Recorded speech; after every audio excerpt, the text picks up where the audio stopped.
నమస్తే, welcome to of the record. ఆంధ్రప్రదేశ్లో నిజంగానే తెలుగుదేశం ప్రభుత్వం అధికారంలోకి వచ్చిందా? కళ్ళ ముందు కనిపిస్తూ ఉంటే ఏమిటి పిచ్చి అనుమానాలని విసుక్కోవడానికి వీల్లేదు.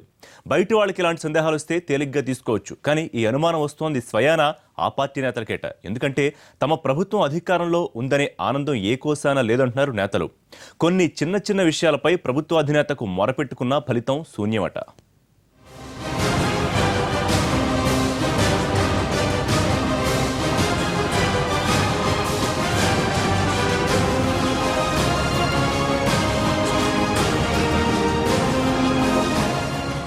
పదేళ్ల విరామం తర్వాత ప్రభుత్వం అధికారంలోకి వస్తే కాల రెగరేసుకుని తిరగాలి. కానీ మొహం చెల్లటం లేదని నెత్తినోరు బాధేసుకుంటున్నారు ఏపీ టీడీపీ నేతలు. అధికారంలోకి వచ్చామన్న ఆనందం తమలో ఏ కోసానా లేదని ఏపీ ప్రభుత్వంపై వారు తీవ్ర అసంతృప్తితో ఉన్నారు. పార్టీ అధికారంలోకి వచ్చినా ఒరిగిందేమీ లేదంటూ ఉసూరుమంటున్నారు. కొత్తగా అధికారంలోకి వచ్చామని కొన్నాళ్లు సర్దుకుపోయిన నేతలు ఇప్పుడెందుకు బరస్ట్ అవుతున్నారు? కొన్నాళ్ల క్రితం దాకా అంతర్గత చర్చల్లో ముఖ్య నేతల సమక్షంలోనే కామెంట్లు చేసిన నేతలు ఇప్పుడు బాహాటంగానే విమర్శలకు దిగుతున్నారు.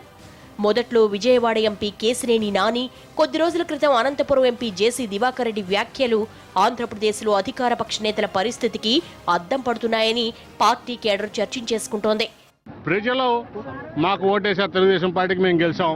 మాకు ప్రజల పట్ల బాధ్యత ఉంది. ఈ ఊరు మాది, ఈ ఊరు మీద మాకు ప్రేమ ఉంది. ఈ ఊరిని మేము డెవలప్ చేసుకోవాలి. 10 ఏళ్లలో మేము 20 ఏళ్ళు వెనక్కి వెళ్ళిపోయాం. మాకు చాలా తాపత్రయం ఉంది ఈ ఊరి మీద.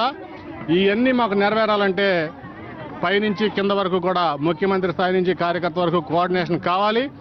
ఎవడో ఒప్పుకోనంత మాత్రం నిలపాలంటే కష్టం. అది అట్లా ఉండకూడదు. ప్రజా ఉపయోగకరమైనటువంటి కార్యక్రమాలు చేసేటప్పుడు అభ్యంతరాలను లెక్క చేయకపోవటమే మంచిది.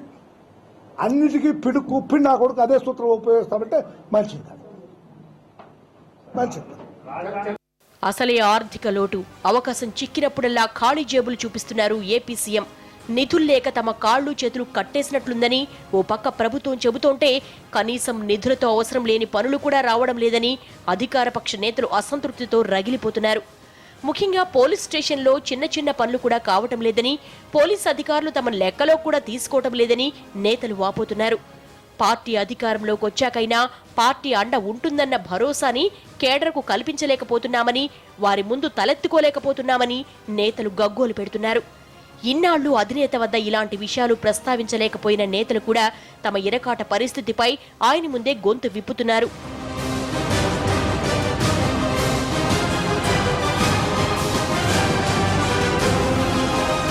చివరికి తిరుమల కొండ దర్శనానికి కూడా తమ సిఫార్సులు అక్కరకు రాకపోతే అధికార పార్టీ నేతలు ఉండి కూడా ఏం లాభమని కొందరు మదనపడుతున్నారట.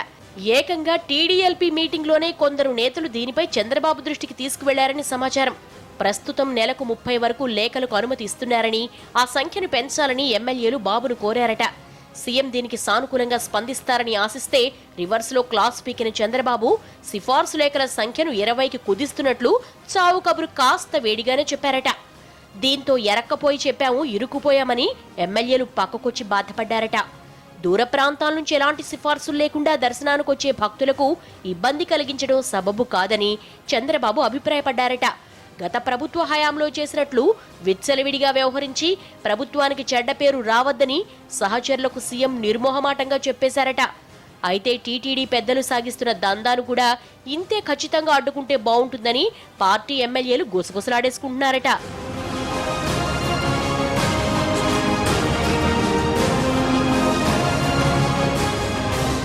నెల్లూరు వంటి జిల్లాల్లో అసలు పార్టీ అధికారంలోకి వచ్చిందనే విషయం ఎవరన్నా చెబితే గానీ గుర్తుకొచ్చే పరిస్థితి లేదంటున్నారు ఆ జిల్లా నేతలు.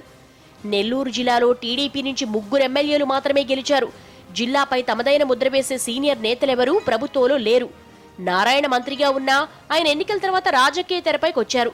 ఎమ్మెల్సీ కోటాలో కేబినెట్లో చోటు దక్కించుకున్నారు. దీంతో ఇలాంటి చోట్ల పార్టీ నేతలు మరింత నైరాస్యంలో మునిగిపోతూ ఉండడంతో కేడర్ మరింత దిగాలు పడుతోంది. 4 ఏళ్ల దాకా ఎన్నికలు లేవని తేలిగ్గా తీసుకోవడం పార్టీకి మంచిది కాదన్న భావంతో నెల్లూరులో నేతలున్నారు. మరోవైపు ఎమ్మెల్యే నిధుల విషయంలోనూ చంద్రబాబు స్పష్టత ఇవ్వకపోవడం మరింత ఇబ్బందికరంగా ఉందని నేతలు గుసగుసలాడుతున్నారు.